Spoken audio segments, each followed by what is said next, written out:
안녕하세요. 절대값TV의 명품 PD 한PD입니다. 자, 오늘 이 시간은 세종시 아파트 거래 상황에 대해서 한번 이야기해 볼게요. 최근에 세종시 아파트가 거래가 많이 죽었어요. 제가 생각하기로는 저는 이제 제가 부동산 하는 것은 아니지만 제 와이프가 부동산 사무실을 하잖아요. 그러니까 전반적으로 거래가 어떻게 되는지 현장 상황을 누구보다도 잘 알고 있죠. 그리고 어떤 데이터는 또 제가 또 계속 보고 있으니까, 자, 그런 판단하고 제가 한번 왜 세종시 아파트 거래가 죽었는가, 그런 이유에 관해서 한번 이야기를 해볼게요. 그리고 가격이 빠지면 어느 정도 빠지는 건가, 다른 도시와의 어떤 가격 비교 차원에서 어느 정도의 가격 기준선인가, 그런 것들 중요한 내용들이에요. 사실 알고 보면. 자, 그런 내용들에 대해서 이야기해 볼게요. 일단은 세종시의 다주택자 매물들이 지금 나오는 것은 대부분이 이제 다주택자들인 경우가 많고, 또는 이제 교체 수요를 하시는 분들, 평수를 넓혀 가시는 분들, 자, 그런 분들의 매물들이 나오고 있는데, 자, 이 다주택자들 입장에서는 상황 판단에 좀 미스가 있었던 것 같아요. 팔아야 될 시기가 정해져 있거든요. 이제 시기를 넘어버리면, 오버해버리면 중과세를 맞기 때문에, 중과세가 되면 70%, 80% 이상 세금을 내야 되니까 도저히 팔 수도 없고, 또 그리고 이게 또 종부세를 또 맞으니까, 작년에 올 초에 공시지가가 많이 올랐잖아요. 세종시가 작년 가격을 반영을 해서 종부세에 대한 부담 때문에 다주택자들이 매물을 많이 내놓고 있어요. 자, 그런데 그걸 팔아야 되는 시기가 딱 정해져 있는데, 그것을 이제 세종의사당의 발표, 국회 통과, 자, 그 이후에 어떤 효과가 있지 않겠냐, 외지인이 들어오면서 거래가 활성화될 것이다. 지난번에 그랬으니까, 그 전에도 그랬고, 문재인 대통령이 당선됐을 때도 그랬고, 국회의사당 김태년 원내총무가 국회에서 발언할 때도 그랬고, 아주 그냥 거센 태풍이 불었잖아요. 급등을 했으니까 이번에도 그 정도의 한 반 정도는 될 것이다 했는데, 전혀 그런 바람이 안 불었다라는 게 안 불었다. 왜 안 불었겠어요? 그것은 간단해요. 예전에도 그런 호재가 나왔을 때는 외부인들이 많이 유입이 됐어요. 다른 기타 지방에서. 자, 그러나 그때와 지금은 상황이 틀린 게 규제가 너무 많다는 거죠. 대출 규제 있죠. 그 다음에 취득세 규제 있죠. 양도세 규제 있죠. 이런 삼중 규제. 자, 이런 삼중 규제로 외부인의 투자자가 들어올 수도 없고, 그리고 과거에 비해서도, 작년에 비해서도 가격이 2배로 급등했다. 자, 그런 가격적인 부담도 있고, 전세가와 매매가의 갭이 적으면 들어올 수 있거든요. 자, 한번 보시죠. 자, 호갱론호를 참고해서 보시면, 예를 들어서 이제 하나 찍어볼게요. 도담동에서 그나마 청사 앞이니까 전세 수요가 많은 아파트라고 봐야 되겠죠. 자, 이 보시면은 매매가율과 전세가율이 33%밖에 안 돼요. 매매 가격은 10억 6,500인데 전세는 3억 5천. 이러니까 이게 전세를 끼고 살 수도 없는 거죠.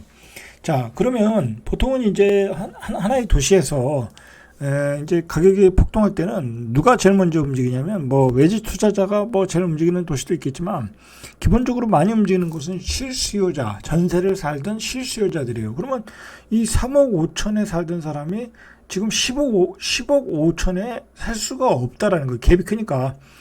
굳이 내가 빚내가지고 살 수가 없는 거죠. 살 필요가 없다는 거야. 전세가율이 낮으니까. 만약에 예를 들어서 이게 전세가율이 한 70% 됐다. 예를 들어 전세가 70% 한 7억 정도 됐다. 8억 정도 됐다. 그러면 이건 가격이 급등할 여지가 있었다라는 거죠. 실수에 의해서.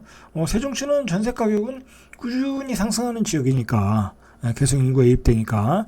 자, 이런 원인으로 결국은 세종의사당의 효과가 없었고, 그리고 실수요도 안 움직였고, 외지인 투자자도 안 움직였다라는 거예요. 그런 상황에서 거래가 아주 극히 부진하다라고 봐야 돼요. 자, 그 매물의 상황을 보면 좀 몇 개 찍어볼게요. 예를 들어서 이 6단지, 해들마을 6단지. 자, 이 아파트가 세종시에서 입지라고 하면 거의 첫 번째, 두 번째 가는 아파트예요. 여기 고속터미널, 그리고 여기 지하철 여기 예정되어 있고, 바로 앞에가 나성동이고 금강변이고 훌륭한 입지죠. 자, 이 아파트가 최근에 얼마를 찍었냐면 6층 이 BRT 라인이에요. BRT 라인 이게 여기가 BRT 라인은 가장 저렴하고 이 강변 쪽은 비싼 라인이겠죠. 조망권이 있으니까 이쪽은 뭐 13억 8천 정도 거의 14억에 거래되는데 저희 아파트가 한 10억에 거래됐어요. 이게 한 11억 2천 뭐 11억 5천까지도 찍었었어요. 그러니까 한 1억 5천이 빠진 거예요. 1억 5천이. 자, 1억 5천이 빠져서 여기 BRT 라인에 기준층이 거래가 됐다. 금매로 거래가 되고 그리고 예를 들어서 이 아파트의 경우에도 이 아파트의 경우에 이제 저층이 있을 거 아니에요. 다른 동에 저층의 매물들은 이 가격 이하로도 나온 것 같아요. 뭐 금매물로 자 그 정도로 금매물이 기다리고 있는데 뭐라 그럴까요? 거래가 부진하다. 일단은 뭐 금매물들이 몇 개는 있지만 한두 개는 있지만 전체적으로 호가를 내리질 않아요. 매수자 입장에서는 더 내려야 산다. 뭐 그런 어떤 팽팽한 행기록이라고 하지 않나 그렇게 생각을 해요. 그러면 또 우리가 또 세롬동의 대장 아파트를 한번 보시죠. 오늘 아파트를 찍어가면서 좀 볼게요. 일단은 여기 이제 새뜸마을 11단지 더샵 힐스테이트 요게 이제 세롬동의 대장 아파트예요. 자 보시면 이게 거래가 얼마나 부진한가 하면 이게 최고가가 찍은 게 14억 1,500 14억 3천까지 찍었네요. 2021년 1월 15일 올 초까지는 좀 뜨거웠었어요. 자 14억 1천까지 찍었는데 5월 달에 13억 8천을 찍었어요. 뭐 한 5천 정도 빠진 가격에 이제 서서히 이제 가격이 조금씩 빠진 거죠. 자 그런데 중요한 거는 이 5월 이후에 거래가 안 된다는 게 문제야. 안 된다. 글쎄 금매도 나왔던 것 같은데 거래가 안 된다라는 게 이 세종시의 거래의 극한 상황을 보여주는 거예요. 이런 대장 아파트, 세롬동에서의 대장 아파트에서도 거래가 부진하다라는 점이 얼마나 세종시에서 거래가 부진한가를 알려주는 거예요. 자, 요 밑에 단지, 요게 이제 새뜸마을 14단지. 자, 이거 마찬가지예요. 이것도 마찬가지인데, 자, 이거 똑같은 평수 39평. 자, 이게 작년 11월 달, 한참 이제 시장이 좋을 때죠. 13억 5천을 찍고, 그 다음에 올해 7월, 이게 금매로 날렸겠죠. 11억 4천이니까 거의 1억 9천이 빠진 가격에 날렸는데, 그때 거래가 됐다. 자, 금매니까 거래가 됐겠죠. 자, 그 뒤로는 거래가 안 된다. 물론 이제 매수자가 있겠죠. 매수 대기자가. 매수 대기자는 금매물을 기다리고 있겠죠. 자, 그런 점에서 거래가 좀 안 되고 있다라고 보시면 될 것 같아요. 자, 이 거래가 얼마나 부진한가를 우리가 일단 봐야, 일단 세종시에 매물을 내놓으신 분들은 급한 사람들이잖아요. 거래가 얼마나 안 되는 상황을 알고 내가 얼마에 내놔야 팔리는가라는 것을 좀 판단할 줄 알아야 돼요. 자, 여기 보시죠. 그 대평동의 1단지. 여기가 이제 84 기준으로 가격이 제일 셌던 지역인데, 자, 보세요. 이게 2020년 8월에 9억 5천 최고가를 찍었어요. 그때. 자, 그 뒤로 거래가 안 돼요. 뭐 물론 가격은 이제 9억 5천 가격대에 나오겠죠. 이제 거래가 안 돼요. 자, 그러면 예를 들어서 내가 얼마에 팔아야 되는가를 생각을 해봐요. 대략 제가 조사한 바에 하면 한 8억에서 8억 5천 정도면은 간신히 거래가 되더라. 아주 뭐 그 잘 되는 것도 아니에요. 간신히 거래가 되더라요. 이 BRT 라인에 3생활권의 경우는. 그러면 이분들은 또 그 가격에 내놔야 팔리는 거예요. 아니면 난 나중에 팔겠다라고 이제 생각을 하시면 되고, 나중에 파실 분들은 더 높은 가격에 나중에 파시면 되는 거고, 상황이 좋아지면. 그러나 현재 매수자들이 사고자 하는 가격은 8억 5천 정도이다 라는 거예요. 중요한 것은 거래가 안 된다. 거래가. 이거 한번 보시죠. 그래도 이게 1000가구가 넘는 단지거든요. 자, 38평형인데 5월달, 작년에 12월달, 그리고 올해 5월달 거래됐고 거래가 안 됐어요. 자, 거래가 안 되니까 어떻게 됐어요? 가격이 한 1억 정도 빠진 가격이 나오는 거죠. 1억 정도. 그죠? 한 8천 정도 빠진 가격이 나오는 거예요. 자, 33평형 보면, 자, 이것도 한 6천 정도 빠진 가격, 한 5천 정도. 자, 빠진 가격에 8월 달에 하나 간신히 거래됐어요. 3월 달에 하나 되고 8월 달에 하나 되고. 더 하이스도 보시면 이 39평형이 8월 달에 12억 3천에 거래됐어요. 그 전 거래가 13억 4천, 한 9천 정도 빠졌는데 작년 11월에 거래되고 올 8월에 하나 됐어요. 자, 대충 뭐 우리가 다 볼 수 없으니까 대충 거래가 몇 개월에 하나 되는 경우도 있고, 뭐 조금 잘 되는 경우는 매달 하나 정도, 그 정도밖에 거래가 안 돼요. 자, 이렇게 거래가 우리가 부진한 상황을 어떻게 해석할 것인가라는 것은 간단해요. 이 세종시는 37만 정도의 도시예요. 37만. 자, 이 자체 내에서 움직여야 가능한 거죠. 이제 거래가 외부에서 들어오질 않으니까 투자로 안 들어오고 뭐 그리고 이제 대전에서 팔고 세종으로 들어올 수는 없잖아요.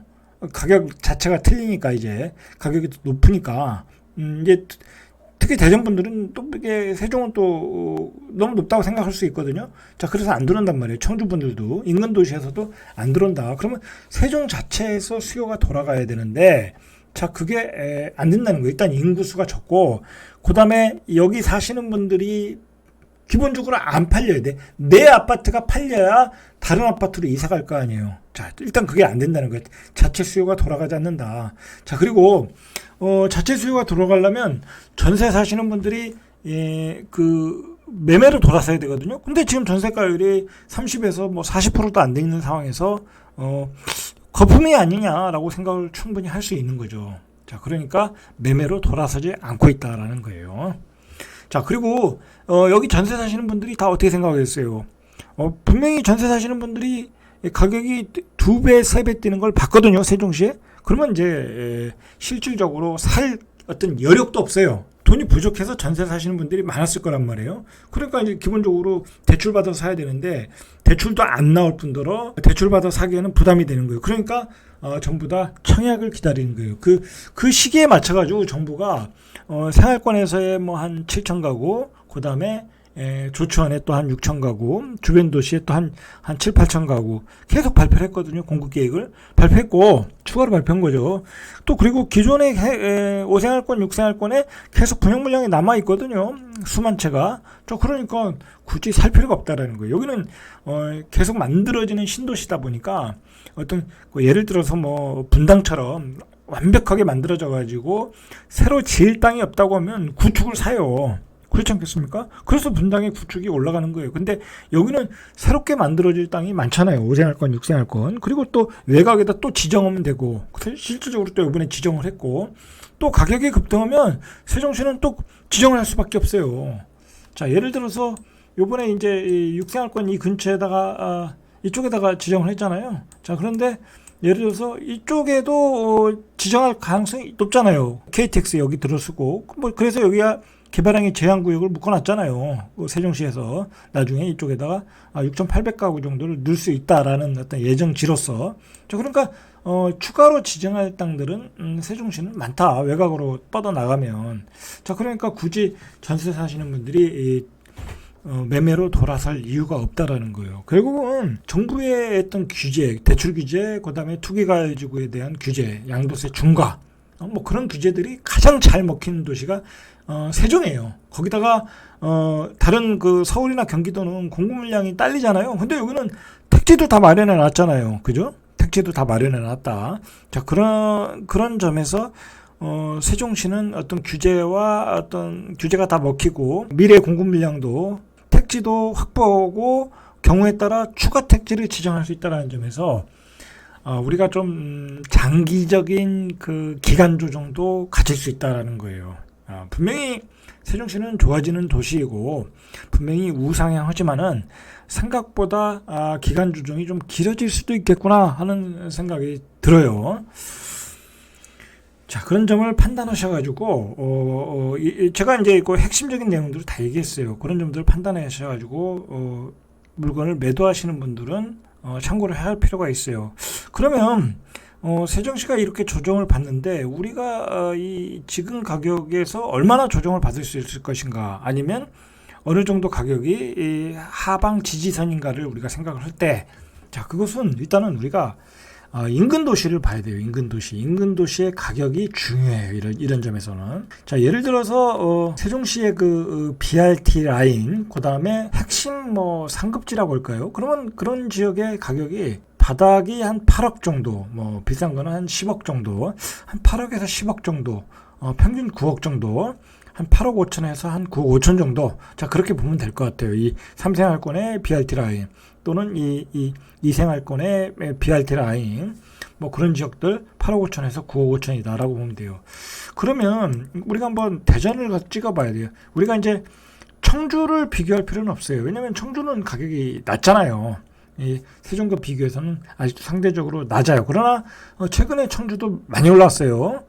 청주의 대장 아파트도 7억 중반대가 되기 때문에 세종시의 어떤 거의 그 상급지 가격에 육박했기 때문에 그 가격도 뭐랄까요, 어떤 상방이 막혀 있을 가능성이 많아요. 만약에 청주가 8억 하면 굳이 뭐 청주에 있는 아파트 살 필요 있겠어요? 그냥 세종에 있는 국회의사 땅이 들어올 지역에 사겠죠. 자, 그런 점에서 이제 청주는 비교하는 게 좀 그렇고, 자, 예를 들어서 대전의 지역을 우리가 비교를 해야 돼요. 자, 요즘 대전의 그 최고 비싼 가격 중에 하나가 이 상대동의 아이파크 시티예요. 여기가 지금 최근에 한 10억 한 3천, 뭐 11억까지도 찍었어요. 거래는 활발하진 않아요. 한 10억 한 3천 정도 찍었는데, 자, 이제 이 가격. 자, 이 가격. 그 다음에 예를 들어서 죽동이 잘 나가거든요. 이제 죽동에 새로운 택지지구를 지정을 한다고 그랬죠. 자, 그러면서 죽동의 아파트가 그 예미지, 이 죽동 아파트에서 가장 요즘 시세가 좋아. 요게 요즘 9억까지 찍었어요. 최상층이. 그 가격이 계속 오르고. 얼마 전에, 작년에 한 7억 5천대였는데, 올해 한 평균 8억 5천, 8억 7천까지 찍었어요. 자, 그러면, 지금, 그리고 이제 도안 신도시에도 한 7억 5천에서 7억 5천 정도, 도안 신도시, 뭐, 우문인 풀하우스나 뭐, 아이파크. 자, 이제 그 정도 가격이거든요. 자, 그 정도 가격이면, 예를 들어서 이 정도 가격이라고 하면, 뭐, 도안 신도시라든지 죽동이라든지, 자, 그렇다고 하면, 세종시가 이 가격 밑으로는 가기가 어렵다고는 봐야 되겠죠. 상황적으로는 그래요. 가격, 옆에 도시와 인근 도시와 비교해 봐서는. 자, 그러나 무슨 점이 있냐면, 대전은 보시면 이게 거래가 그래도 잘 돼요. 자, 보시면 이 죽동 아파트도 8월에 예를 들어서 에미지가 3건, 9월에 2건, 10월에도 1건, 이렇게 매월 몇 건은 거래가 돼요. 자, 이것도 칸타빌 한번 보시죠. 자, 칸타빌도 거래가 잘 돼요. 뭐 아주 잘 되는 건 아니지만 어쨌든 매달 한 건씩은 거래가 된다는 거예요. 자, 예전보다 뭐 대전도 예전보다 많이 죽었는데, 자, 그래도 거래가 된다. 저희 트리플 시티 한번 보시죠. 그나마 거래가 잘 되는. 여기도 보면 34평이 뭐 한 7억 7천, 뭐 이거 10월 달에만 해도 4개나 5개나 됐네요. 거래가 많이 됐네요. 자, 10월 달에만 해도 거래가 5개 정도 됐어요. 가격이 좀 조정된 가격에. 자, 그리고 뭐 9월 달에도 거래가 많이 됐고 8월 달에도 거래가 많이 됐고. 자, 이게 이제 뭐냐면 대전은 한 150만의 도시다 보니까 이 자체 수요가 있어요. 뭐 구축을 팔고 신축으로 가는 수요가 있고, 새로운 신축 수요도 있고, 준신축 수요도 있고, 자체적으로 가격이 돌아가는 점이 있어요. 자, 그래서 그 세종하고는 조금 틀린 점이 있어요. 세종은 자체 수요가 부족하다 보니까 거래가 안 되는 거예요. 거래가 안 돼. 거래가 안 되다 보면 어떻게 되겠어요? 분명히 내가 팔아야 되는 가격이 있거든요. 팔아야 될 시기가 있거든요. 그 팔아야 될 시기, 양도세 때문에. 그러면 어떻게 됐어요? 금매는 날리는 수밖에 없어요. 그래서 세종시가 지금 금매가 나오는 거예요. 그러니까 이제 매수자들은 어떻게 판단하냐면, 일단은 대전의 가격이 지금 뭐 비교적 그 상급지 입장에서는 상급지의 가격들이 한 8억 5천 하잖아요. 그러면 세종시에서도 BRT 라인에 한 8억 5천 밑으로 8억 정도, 예를 들어 8억 정도에서 밑으로 나왔다. 그러면 이제 그게 급매물이다라고 판단하면 될 것 같아요. 제가 보기에. 대전의 가격과 비교를 해서. 다시 이제 세종으로 돌아와서, 세종의 문제는 역시 자체 수요가 돌질 않고 있다. 그나마 있는 자체 수요도 청약을 기다리고 있다. 전세가율이 낮기 때문에. 결국은 세종시의 가격이 회복되려고 하면 이 규제가 풀려야 돼요. 규제. 자, 한번 우리가 이것도 생각을 해봐야 돼요. 지금 계속 그 가격이 빠지면서 여러 가지 부작용들이 세종시에서 나타나고 있거든요. 그리고 세종시 사는 사람들 입장에서는 충분히 요구할 수 있어요. 이 투기과열지구, 조정지구, 뭐 그걸 이제 풀어달라고 요구할 수 있어요. 이게 2017년부터 규제가 됐으면 뭐 몇 년이에요? 거의 뭐 이제 5년이 가깝잖아요. 그 요구할 수 있어요. 요구를 해야 되고, 또 풀어줘야 되고, 가격이 너무 많이 빠지고, 그 다음에 거래가 안 되고, 여러 가지 좀 피해를 보고 있는 상황이라고 판단할 때는, 규제를 좀 풀어줄 필요도 있다라고 그래요. 지금 전국에서 유일하게 빠지는 곳이 세종시잖아요. 그렇잖아요? 세종시는 지금 아주 계피를 보고 있어요. 지금 집 가진 사람 입장에서는 지금 경우에 따라 집이 안 팔려가지고 여러 가지 어려운 상황에 있는 분들이 많아요. 자, 그래서 세종시는 이제 규제를 풀어줄 타임이다. 저는 그렇게 봐요. 그래서 규제를 풀어줘야 거래가 활발해야 외부 사람도 들어오고 뭐 싸게라도 들어오고 뭐 그러지 않겠습니까? 자, 그런 점을 좀 정책 위반자들은 좀 참고를 했으면 좋겠고, 지금 급매로 내놔도 잘 입질이 없어요. 자, 그게 문제인 것 같아요. 자, 그리고 내년에 또 대선이 있기 때문에 정치적 변수도 또 있거든요. 예를 들어 내년에 시장이 전체적으로 또 꺾어진다고 하면 이제 심리적으로나 또는 뭐 이제 가격적으로 이제 너무 고점이 쳤기 때문에 전체 시장이 꺾어지면 또 세종시가 또 그거에 대해서 또 반응이 나올 수 있거든요. 시장에 반응이 나올 수 있으니까 여러 가지 지금 위험한 상황에 지금 노출되어 있는 건 사실인 것 같아요. 자, 오늘은 여기까지. 이상 절대값 튜브의 명품 PD 한 PD였습니다.